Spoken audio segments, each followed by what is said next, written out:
ওই রাবণ নিজেই একটা বৈদিক বস্ত্র পরিধারণ করে নামন্ত্রিত মামা বলি অঙ্গে ধারণ করে এক হাতে একটা ফুলের সাজি আর এক হাতে একটা নৈবেদ্যের থালা নিয়ে মন্দিরের দ্বারদেশে এসে বারবার করে ডেকে বলছে, জানো কি মা,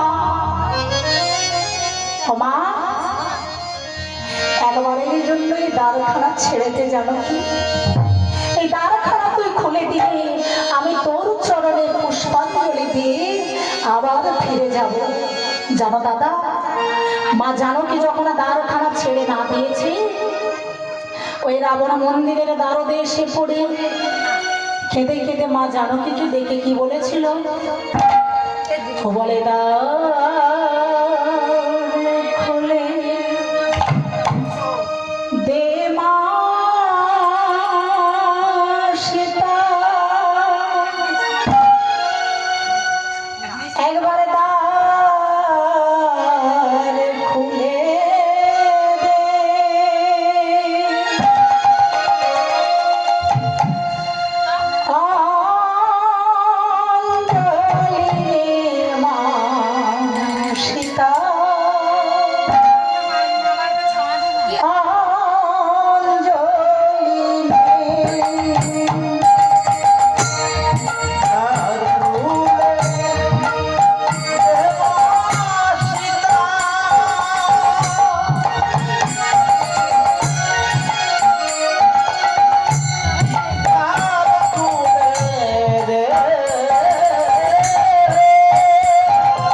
রাবণ তখন কেঁদে কেঁদে বলছে, আমায় রাক্ষসে দেহ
রাবণ ধীরে ধীরে মন্দিরের মধ্যে প্রবেশ করে এক একটা পুষ্প দিয়ে নিজ নয়ন গঙ্গা জল ধৌত করে মায়ের চরণ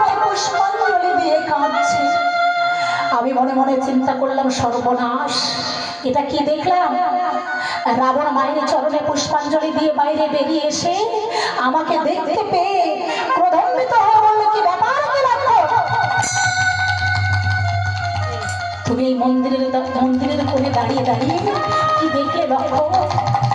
তখন আমি রাবণকে বলেছিলাম যে, রাবণ, আজ আমি নিজ নয়নে যা দেখলাম, আমি আমার দাদার কাছে গিয়ে চিৎকার করে বলবো যে, দাদা গো, আমাদের মা জানকীকে উদ্ধার করতে হবে না, মা জানকী থাক ওই রাবণের অশোক বনে।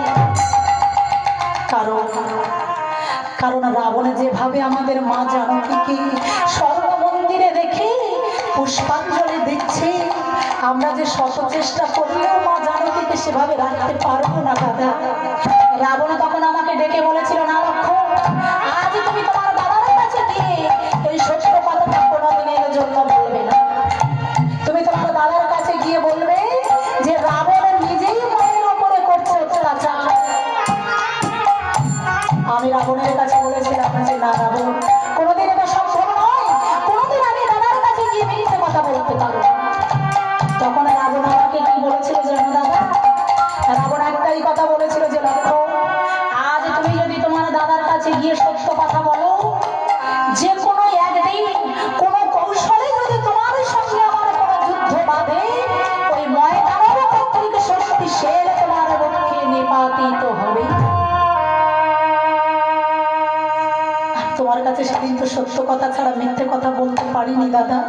তোমার কাছে আমি সেদিন সত্য কথা বলেছিলাম, আর তার কারণে ওই ময়দানব কর্তৃক শক্তিশাল আজ আমারই প্রাপ্য। আমি তোমায় করজোড়ে মিনতি করে বলি, দাদা, তুমি একবার ওই শক্তিশালীকে ছেড়ে দাও, শক্তিশালীকে আমার পক্ষে পড়তে দাও দাদা। তাই প্রভু রামচন্দ্র আমার যেই না সরে গেছে, মা শক্তিশালী কেমন ভাবে আসছে, এবারে অগ্নিময় হয়ে এসে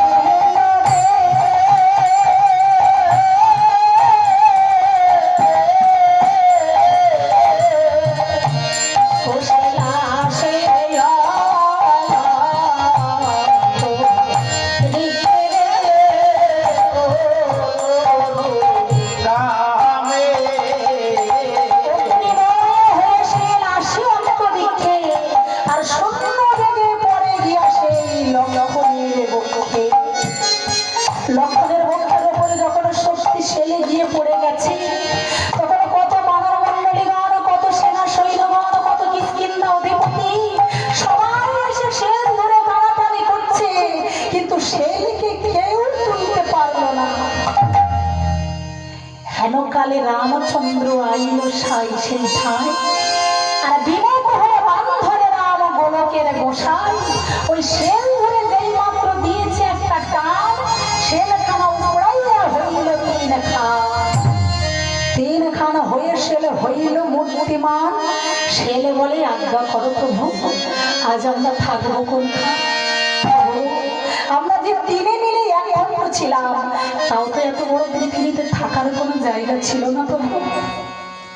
এখন আমরা টুকরো হয়ে তিন খণ্ড হয়ে গেছে।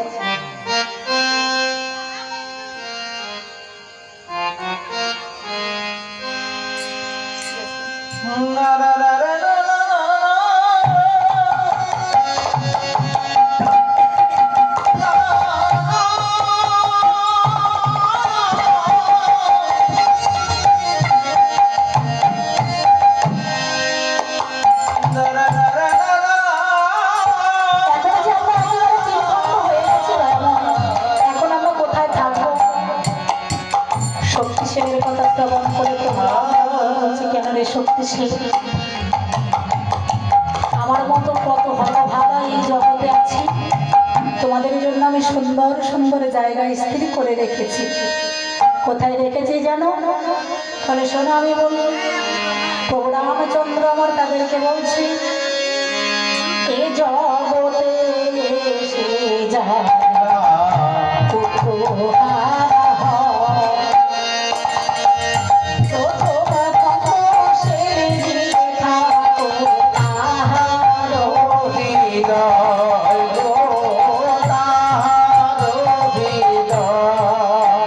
দ্বিতীয় খণ্ড শের রেখে বলছে, প্রভু আমি কোথায় থাকবো?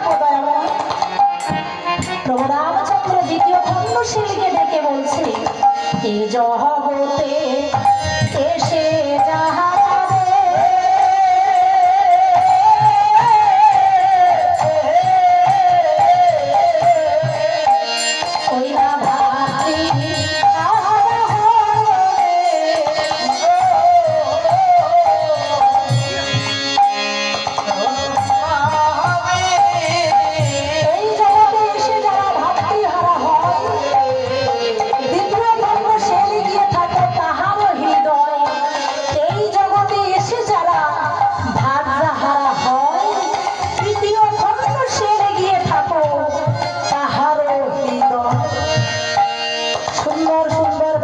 জায়গা তাদেরকে দিয়ে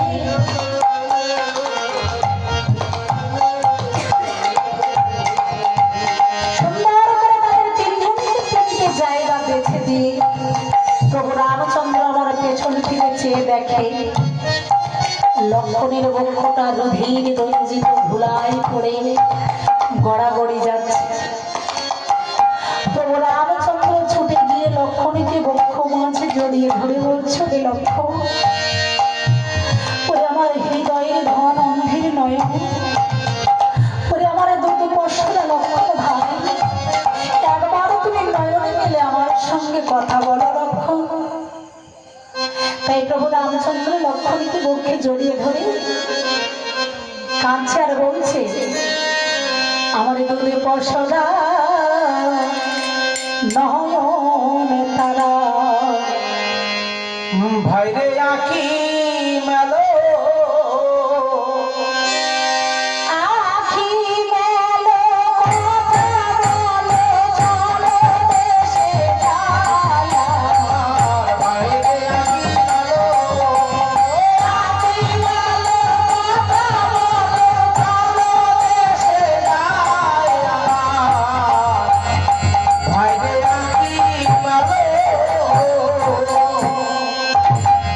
আখি মেলো কথা বলো চলো দেশে যায়া ভাইরে আঁকি মেলো এই যে ছিল তোর মন কেন দুঃখে দুঃখী হইয়া ভাইরে আঁকি মেলো রামচন্দ্র বলছে, লক্ষণ সাঙ্গগুণ মনি লক্ষণ ভাবছিও তো ভাবছে আমার ভাইরে আঁকি মেলো সাঙ্গগুণ মনি লক্ষণ ভাবছিও তো ভাবছে আমার ভাইরে আঁকি মেলো দক্ষিণ সাগরে কেন একা ফেলে গেলি আমার ভাইরে আঁকি মেলো দক্ষিণ সাগরের পানে একা ফেলে গেলি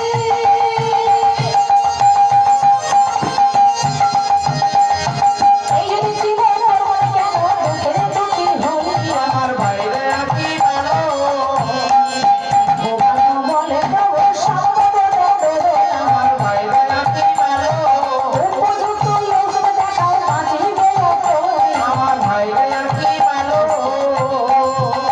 এমন সময় জাম্বুবাহন এবং বৈদ্যরা শুষে এসে বলছে, প্রভু অমন করে কাঁদলে হবে না, তবে আমাদের মনে হয় উপযুক্ত ঔষধ যদি দেওয়া যায় ঠাকুর লক্ষণ প্রাণে ফিরে পাবে। চৈতন্য পাইল রাম সুসেনের বাঁকে, হেন ঔষধ বল সুসেন আছে কি ত্রিলোকে। ওই সুসেনে বৈদ্য বলে তখন জড়ো করি হাত, ভারতের উত্তরে আছে হিমালয় পর্বত, তাহারও নীড়ে আছে গন্ধমাদনগিরি, ছয় সিংহ ধরে সেই অতি মনোহরি, আর সিংহে আছে নদী অতি খরতর, অস্থি সঞ্চারিণী মৃত সঞ্জীবনী আছে বিশাল করণী। এইসব ঔষধ চাই লক্ষণীকে বাঁচাতে, তবে 18 বৎসরের পথ আসতে হবে একই রাত্রি। প্রভু রামচন্দ্র বলছে, মিতা এক রাত্রের মধ্যে ঔষধ আনায়ন করে দেবে কে? কেউ বুঝিয়ে এক রাত্রের মধ্যে ঔষধ আনায়ন করে দিতে পারবে না, আর আমি আমার গ্রামের ভাই লক্ষণকে আমার কোলে ফিরে পাবো না। তাই প্রভু রামচন্দ্র বারবার করে বৈদ্যরাজ সুসেন অঙ্গদ বীর এবং বিভীষণকে ডেকে বলছে, বলো মেয়েটা বলো, আমার কাছে সুস্থ করে বলো যে কে যাবে এই ঔষধ আনায়ন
যাব সদানিতে দেও বলেছে তখন করিবে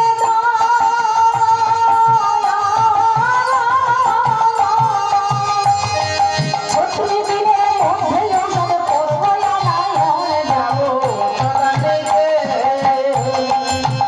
ও প্রভু কি হলো অঙ্গ আমি যাব ঔষধ আনতে তুমি যাবে হ্যাঁ প্রভু কিন্তু তোমার কতদিন সময় লাগবে অঙ্গ প্রভু আমার যেতে 18 দিন আর আসতে 18 দিন এই মোট 36 দিন সময় দিলে আমি মোটামুটি ঔষধটা এনে দিতে পারবো বৈদ্যনাথ শোষণ বলছে তা কখনো সম্ভব নয় এক রাত্রের মধ্যে ঔষধ আনায়ন করে দিতে পারবে যে সেই ঔষধে ঠাকুর লক্ষণ প্রাণ ফিরে পাবে 18 দিনে যেতে লাগবে আর 18 দিন আসতে লাগবে এটা কখনোই সম্ভব নয় এমন সময় নলবীর ডাক দিয়ে বলছে যে প্রভু আমি যাব এই ঔষধ আনায়ন করতে নলবীর বলেছে তখন এই নদী তার উপরে যাব সদানিতে নলবীর বলেছে তখন এই নদী তার উপরে যাব সদানিতে 18 দিনের মধ্যে ঔষধ এনে দিতে পারি যাব সদানিতে ও প্রভু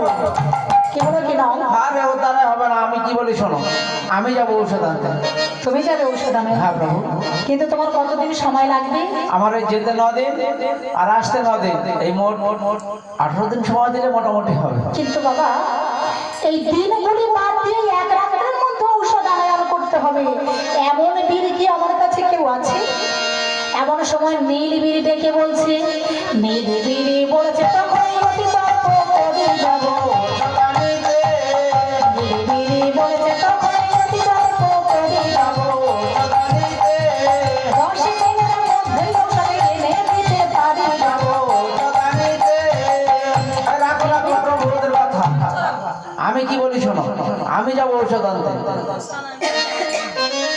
তুমি যাবে নীলবীর হ্যাঁ প্রভু তোমার কত সময় লাগবে বললে ওদের মতো অতটা সময় আমার লাগবে না প্রভু কত সময় লাগবে আমার এই যেতে 5 দিন আর আসতে 5 দিন এই 10 দিন সময় দিলে আমি মোটামুটি ওষুধ আনতে পারবো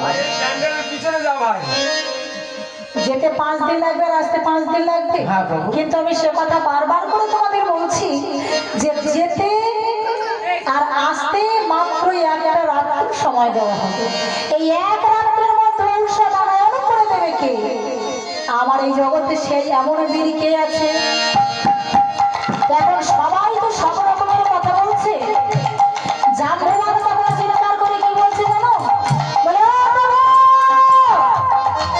কোনো চিন্তার কারণ নেই আমি যাব সেই ঔষধ আনায়ন করতে এবারে জাম্ববানে বলে আমার সব জঞ্জাল বচাতে যাব সদানিতে জাম্ববানে বলে আমার সব জঞ্জাল বচাতে যাব সদানিতে আমি গিয়ে বন্ধ বাঁধন করবো আনায়ন যাব সদানিতে এই শোনো শোনো হ্যাঁ তোমাদের কাউকে যেতে হবে না আচ্ছা আমি যাব আমি গিয়ে ওই গন্ধমাদন পর্বতখানা মাথায় লয়ে যাত্রা করবো এখানে আসবো তাই নাকি কিন্তু একটা কথা কি জানো হ্যাঁ গন্ধমাদনে যেতে যদি যুদ্ধ বেঁধে যায় যাব সদানিতে গন্ধমাদনে যেতে যদি যুদ্ধ বেঁধে যায় যাব সদানিতে যুদ্ধ হয়েছি আমি সেটাই করিব যাব সদানিতে এটাই হচ্ছে আমার দোষ। এইবার বুঝতে পেরেছি আমি যদি তোমাদের মতো যুবক পুরুষ হতাম না হ্যাঁ হ্যাঁ হ্যাঁ তাহলে কোনো ভয় না করে আমি একেবারে একাই গিয়ে ওই গন্ধমাদন পর্বতখানা মাথায় করে নিয়ে আচ্ছা। এখানে আসতে পারতাম বেশ বেশ বেশ বেশ তো এমন সময় প্রভু রামচন্দ্র বলছে আমার লঙ্কায় আর কোনো বীর কি নেই যে এই গন্ধমাদন পর্বত থেকে ঔষধ আনায়ন করে আমার প্রাণের ভয়ে লক্ষণের প্রাণ দান দিতে পারে এমন সময়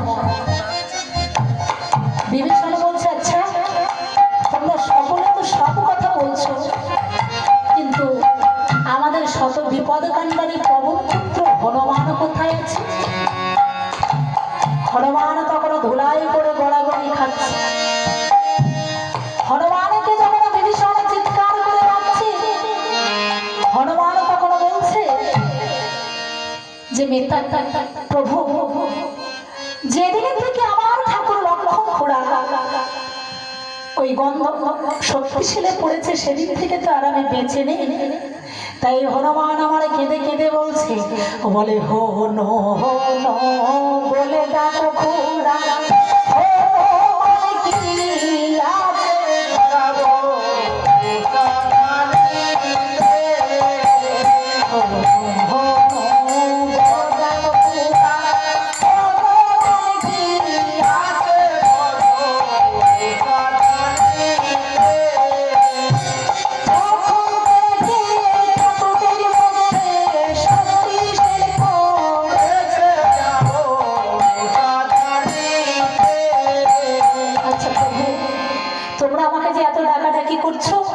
কিন্তু যখন থেকে প্রভু ঠাকুর লক্ষ্মণের পক্ষে শক্তিশীল করেছে, আমি যে আর বেঁচে নেই।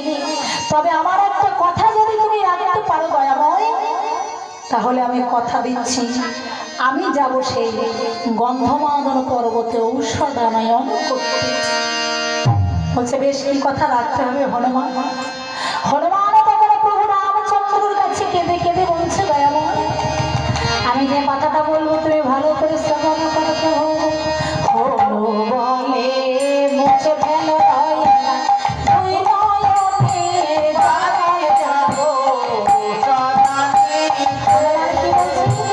হনুমান বলছে মুছে ফেলো দয়াল তোমার দুই নয়নের জল, আর ওই নয়নের জল দেখে গেলে পথে আমি হইব যে দুর্বল।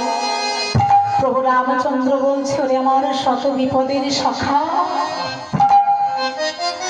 আজ তুই আমাকে কৌশল করে কাঁদতে নিষেধ করছিস, কিন্তু ওরে হনুমান, লক্ষ্মণের মতো প্রাণের ভাই, লক্ষ্মণের মতো গুণের ভাই যার হারিয়ে গেছে, সে কি কখনো না কেঁদে থাকতে পারে?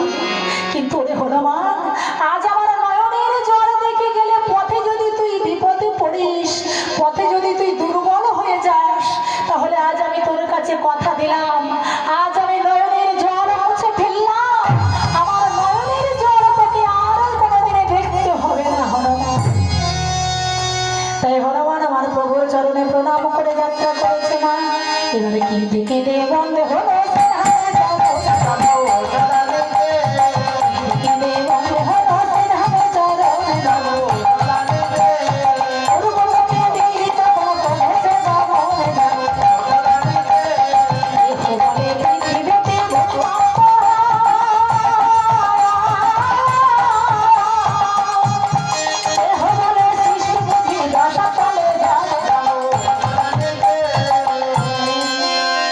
হনুমান মনে মনে চিন্তা করছে,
যাত্রা করেছে, শূন্যের পথে যাত্রা করেছে।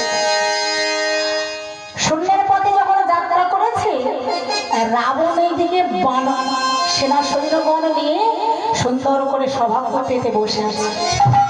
এমন সময় রাবণ দেখতে পায় যে শূন্যে যেন ঝোড়ো হাওয়া বয়ে যাচ্ছে, আর সেই ঝোড়ো হাওয়া দেখে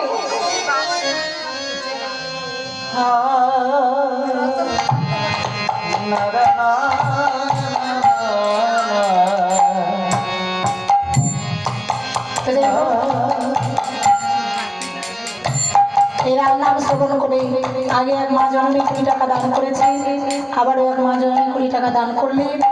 এই দান হলো মহৎ দান। এই মহামূল্য বস্তু কৃষ্ণ নামে, হরি নামে, রাম নামে দান করলে এই দান আপনাদের পরপারের জন্য তোলা থাকবে এবং জন্ম জন্মান্তরের জন্য আমার মহাপ্রভু তাদের উপযুক্ত দানের বস্তু পাঠিয়ে দেবেন এই হরি নামে, কৃষ্ণ নামে, রাম নামে দান করার জন্য। এই দান আমি আপনাদের আশীর্বাদ স্বরূপ মস্তকে গ্রহণ করলাম। সবাই একবার বলুন, জয় জয় শ্রী গুরু নিতাই গৌর সীতারাম প্রেমানন্দে, হরি বল, হরি বল, হরি বল।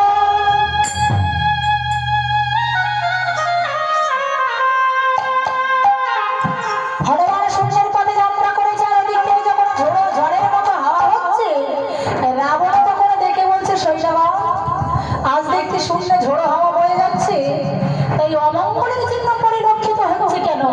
দেখো তো, দেখে এসো গিয়ে যে লক্ষণ কেমন আছে। একজন গুপ্তচর উঠতে উঠতে গিয়ে দেখতে পায় যে প্রভু রামচন্দ্র সমস্ত বানর মণ্ডলীগণের সঙ্গী করে লয়ে বসে আছে, আর সবাই খুব চিন্তায় আছে। ঠাকুর লক্ষণ মাঝখানে শুয়ে আছে। সবাই বলা বলি করছে যে হনুমান আমাদের অনেক সময় হলো বেরিয়ে গেছে, এত সময় বুঝি সেই গন্ধমাদন পর্বতে পৌঁছে গেছে, এত সময় বুঝি আমাদের হনুমান গন্ধমাদনে পৌঁছে গেছে। বাবা, আমাদের বাড়িতে যদি কেউ কোনো বিপদে পড়ে, তার জন্য যদি ডাক্তারের প্রয়োজন হয়, কেউ যদি ডাক্তার আনায়ন করতে যাত্রা করে, আমরা বাড়িতে বসে এমনই চিন্তাটা তো করি, তাই না, যে আমাদের ডাক্তারবাবুকে আনতে গেল আমাদের ছেলেটা এত সময় বুঝি পৌঁছে গেছে, এত সময় বুঝি পৌঁছে গেছে, এই বুঝি ফিরে এলো। তো ঠিক তেমন প্রভু রামচন্দ্র সবার সঙ্গে বলা বলি করছে যে হনুমান বুঝি আমাদের গন্ধমাদনে পৌঁছে গেছে। এখন সেই গুপ্তচর এই কথাটা শ্রবণ করে আবার গিয়ে রাবণ রাজাকে ডেকে বলছে, মহারাজ, আমি গিয়ে শুনে আসলাম প্রভু রামচন্দ্র সমস্ত মানব মণ্ডলীগণের কাছে বলা বলি করছে, হনুমান বুঝি এত সময় গন্ধমাদনে পৌঁছে গেছে, হনুমান বুঝি এত সময় গন্ধমাদনে পৌঁছে গেছে। আর এই কথা শ্রবণ করে রাবণ মনে মনে চিন্তা করছে, সর্বনাশ, ওই ঘর পোড়া বেটা যদি গন্ধমাদনে পৌঁছে যায়, তাহলে ওই গন্ধমাদনে পর্বত থেকে ঔষধ আনায়ন করে লক্ষণের ক্ষত চিহ্নে যদি লাগিয়ে দেয়, লক্ষণ আর কোনোদিন প্রাণে মারা যাবে না, আর এই রাক্ষস বংশ থেকে আবার আর উদ্ধার হওয়া হবে না।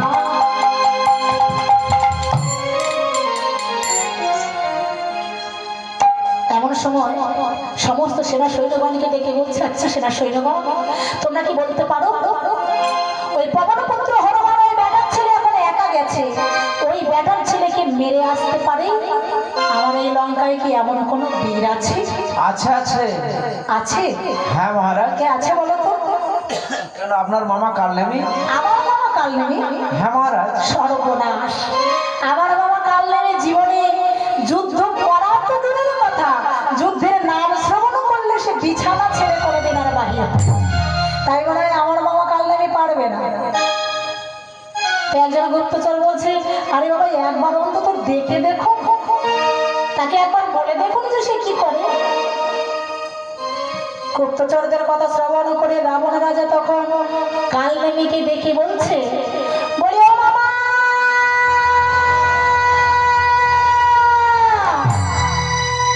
আর ওদিক থেকে কালনেমি চিৎকার করতে করতে আসছে, আরে হলো নাকি ভাবে? রাবণ তখন ছুটে গিয়ে চরণ দুখানা জড়িয়ে ধরেছে মামা, চরণ দুখানা জড়িয়ে ধরে কি বলছে, ওই আমি কানে বলি গো মামা,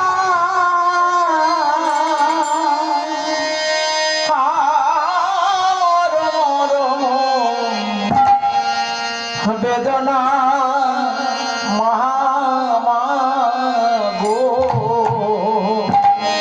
আরে রাবণ বলে সংকটের সময় শোনো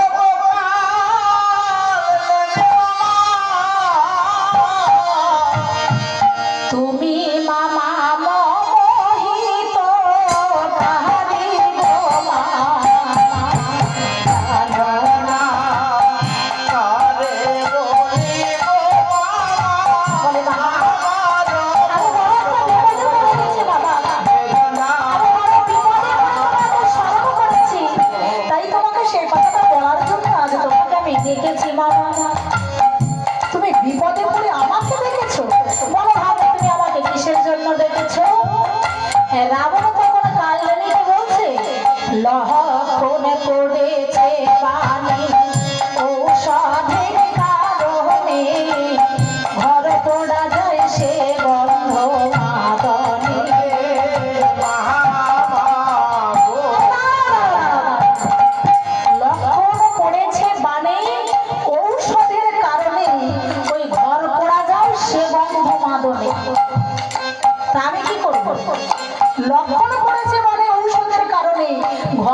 রাবণ তখন কি বলছে মা, আমি বলি মামা তোমার আগে তুমি যাও হনুমানের আগে।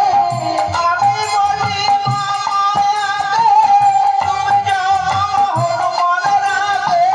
বলি মামা তোমার আগে তুমি যাও হনুমানের আগে, দিয়ে তুমি মেরে এসো তাহারে গো মামা। জানো না কারে বলিব বাবা, আমার বেদনা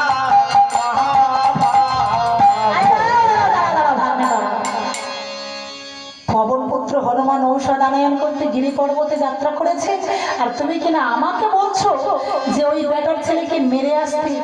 সর্বনাশ, এটা বুঝি আমার দ্বারা সম্ভব হবে না, আমার সম্ভব হবে না, হবে না। তার কারণ 3 দিন 4 দিন হলো আমার এমন জ্বর সর্দি কাশি, বুকে কফ বসেছে, আমি যেতে তো পারবো না। আমি অনেক চেষ্টা করছি বিছানাকে ছেড়ে দেওয়ার জন্য, কিন্তু বিছানা আমাকে কোনোভাবেই ছাড়ে না, বিছানাকে আমাকে টেনে শুইয়ে রেখে দিয়েছে।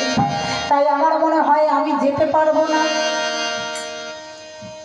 রাবণ মনে মনে চিন্তা করছে, এ বেটার ছেলেকে তো কিছুতেই পাঠানো গেল না, কোনো একটা কৌশল করতে হবে।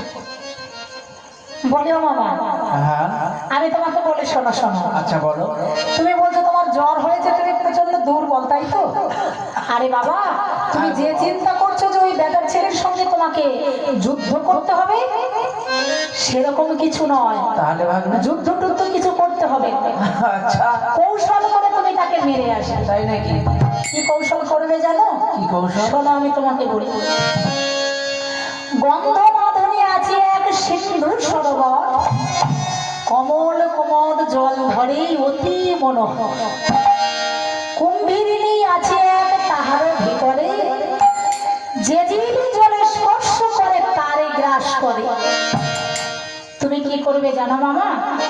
তুমি মায়াতে গরিবে নির্মা দিবে তপস্যারে স্থান, জলে জলে রাখিবে রাশি।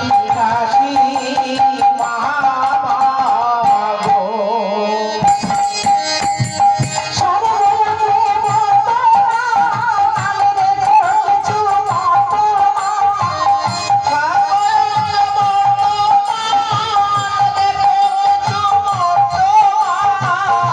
ঈশ্বর কাটালে কানায় বাসি গো মামা, জানো না। কারে বলিব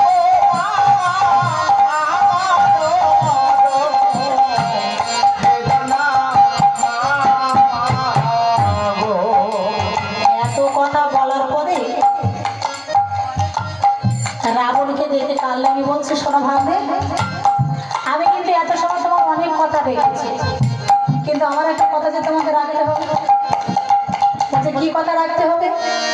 আমার কথা রাখতে হবে, আমি তোমার অনেক অনেক কথা দেখেছি, আমার একটা কথা রাখতে হবে। কথাটা হলো এই, আমি মনে হয় যেতে পারবো না। আর রাবণ মনে মনে চিন্তা করছে, বেটার ছেলে তো বড্ড চালাক, দেখি আরো একটা কৌশল করি। বলে ও মামা, তোমাকে এত করে বললাম তোমাকে যুদ্ধ করতে হবে না, তাও তুমি বলছো তুমি যেতে পারবে না। জানো মামা, তুমি যদি ওই বেটার ছেলেকে আনতে পারো ধরে, ভালো করে শোনো মামা, আচ্ছা এই লঙ্কার অর্ধেক দেব আমি তোমাকে। কি বললে ভাগ্নে? কি বললে ভাগ্নে? আরেকবার বলো। ওই বেটার ছেলেকে যদি তুমি আনতে পারো ধরে, আচ্ছা কিংবা যদি আসতে পারো মেরে, আচ্ছা এই লঙ্কার অর্ধেক দেব তোমাকে। আচ্ছা আচ্ছা আচ্ছা আরো কি দেবো জানো? আর কি দেবে ভাগ্নে? আমার যে 10,000 সুন্দরী রমণী আছে না, আচ্ছা আমি তার থেকে তোমাকে 5,000 সুন্দরী রমণী দেব। ওরে বাপ রে বাপ রে বাপ। আচ্ছা ভাগ্নে, আমি কি বলি শোনো, এইবার বোধ হয় জ্বরটা ছেড়ে যাচ্ছে ভাগ্নে। তাই নাকি? মনে হচ্ছে এইবারে যেতে পারবো বলে মনে হচ্ছে ভাগ্নে। তবে যেতে কি জানো, পারবে? তবে কি জানো ভাগ্নে, ওই ওই একটা কথা বলবো। হ্যাঁ বলো। আমি যেতে পারি, একটা কথা বলবো। হ্যাঁ হ্যাঁ বলো, ভাগ ভাগ ভাগ আমা। ভাগ্নে, ওই যে যে ভাগে ওই পাটানি মন্দাদারি থাকবে হ্যাঁ হ্যাঁ হ্যাঁ। ওই ভাগটা কিন্তু আমাকে দিতে হবে। কি বলছো মামা তুমি? যে ভাগে তোমাকে 10,000 সুন্দরীর মধ্যে 5,000 দেবো বললাম, আর তুমি বলছো যে ভাগে পাট রানী মন্দাদরি, তোমার না মামিমা হবে না ভাগ্নে বউ হবে? ভাগ না, আমি যেটা বললাম সেটা যদি হয় তাহলে আমি চেষ্টা করে দেখতে পারি। রাবণ মনে মনে চিন্তা করছে, বউ যায় যাক, মানটা তো থাক। ও মন্দাদরি ওই আমার বউকে যদি মামা নিয়ে নেয় তাতেও আমার কোনো দুঃখ নেই, ভাগনা যদি ওদিকে নিয়ে নেয় তাতেও দুঃখ নেই, কিন্তু আমার মানটা থাক। ওই লক্ষণে যেন কোনোদিনের জন্য প্রাণ ফিরে না পায়। এই রূপে রাবণ প্রকাশে কালে নিমিয়া আনন্দে ভাসে, বন্ধ মাদন করেছে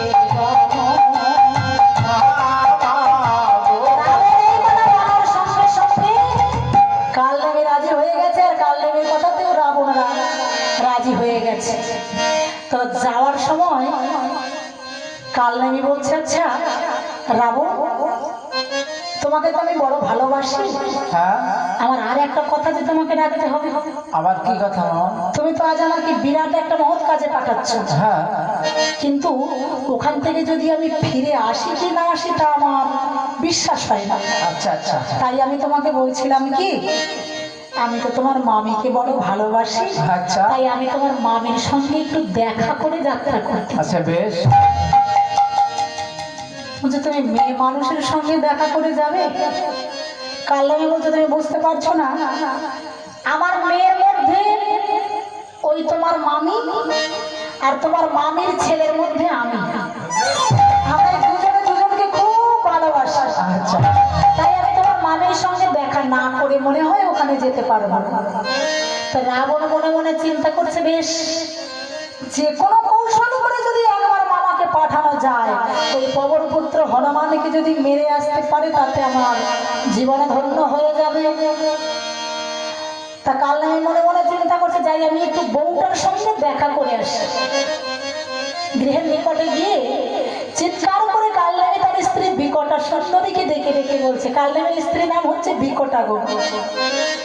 বাইরে দাঁড়িয়ে চিৎকার করে করে বলছে, এটা কি আমাদের সেই ষাঁড়টা ডাকলো নাকি? হ্যাঁ, এটা নিশ্চয়ই আমাদের সেই ষাঁড় গরুটা ডেকেছে। আরে হলো তা কি, বাইরে বসে বসে বাইরে দাঁড়িয়ে দাঁড়িয়ে অমন করে চিৎকার করছো কেন কর্কশ বদনে? আরে শোনো বিকটা, কি বলি, আনন্দে আনন্দে। আনন্দ? হ্যাঁ, কি আনন্দ গো? আজ আমার সুখের সীমা নাই। তাই নাকি? হ্যাঁ গো, তা কি আনন্দ হয়েছে আমার কাছে একটু বলবি? এই রাজ্যের অর্ধেক আমি পাবো, আমি রাজা হব, রাজা হব। আরে পাগল হয়ে গেলে না? হ্যাঁ গো, রাজা হবে, রাজ্যের অনেকটা পাবে, হ্যাঁ। মানেটা কি খুলে বলবে? না থাক, সব কথা মেয়ে মানুষের কানে তোলো না, ভালো না। তুমি যদি এই কথাটা আমার কাছে না বলো, হ্যাঁ। তাহলে আমি তোমার এই সংসার করবো না। তোমাকে বলতে হবে কেন তুমি এই রাজ্যের অর্ধেক পাবে। কাল আমি তখন বলছে, শোনো সখী, তুমি আমার কাছে এসো, আমি তোমার কাছে ভালো করে তোমার কানে কানে বলি। শোনো, ওই পবনপুত্র হনুমান চলেছে গন্ধমাদন পর্বত। আচ্ছা ওই বেটার ছেলেকে যদি আমি আসতে পারি মেরে, বেশ, এই লঙ্কা রাজ্য অর্ধেক ওই রাবণ রাজা দেবে আমাদের। খুশি তো? খুব খুশি। আরো কি দেবে জানো কথা? আর কি দেবে? ওই রাবণ রাজার যে 10,000 সুন্দরী রমণী আছে, আচ্ছা, তার থেকে 5,000 রমণী আমায় দিয়ে দেবে। বুঝতে পারছো? মুখ পোড়া। আর ওই 5,000 রমণী দেবে, এবং তার মধ্যে পাট রানী মন্দাদরি যে ভাগে থাকবে, সেই ভাগটাই রাবণ রাজা আমাকে দেবে। যা, কাল নেমে বলছে, শোনো শোনো শোনো শোনো শোনো শোনো, আজ তুমি খুব বিরাট একটা মহৎ কাজে যাচ্ছ, তা আজ আমি তোমাকে একটা কথা বলে, তুমি আমার কথাটা রাখবে স্বামী। তুমি যুদ্ধ করতে যাচ্ছ ওই পবনপুত্র হনুমানের সঙ্গে। আচ্ছা, তুমি যুদ্ধ করতে যাচ্ছ, যাও, যাওয়ার আগে ওই বাজার থেকে না আমার জন্য এক জোড়া লোহার বালা আর একটা চন্দ্রকানা ধুতি কিনে রেখে দিয়ে তুমি যাও, আর যুদ্ধে গিয়ে তুমি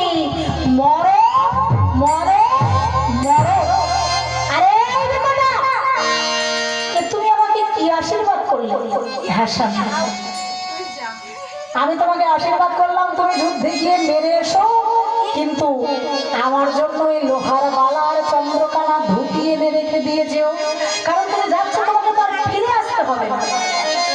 কাল্লামি বলছে আমি একবার চেষ্টা করেই তো দেখি।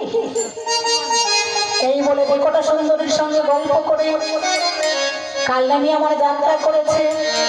ও চলিল মায়ার পুতলিতে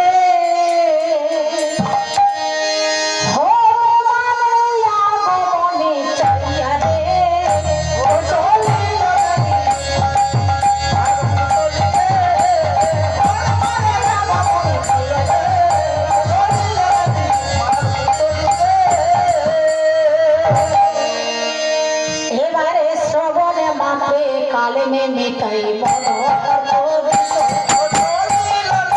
শ্রবণ মাকে কালে মে মিটাই মনোহর করিত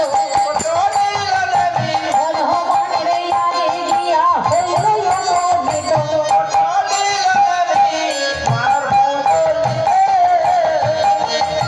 এবার সাজিতে লাগিল মে মিটাই নানায়া বরণী সাজিতে লাগিল মে মিটাই নানায়া বরণী লোহার কুণ্ডলে মিটাই করেছে দুইখানা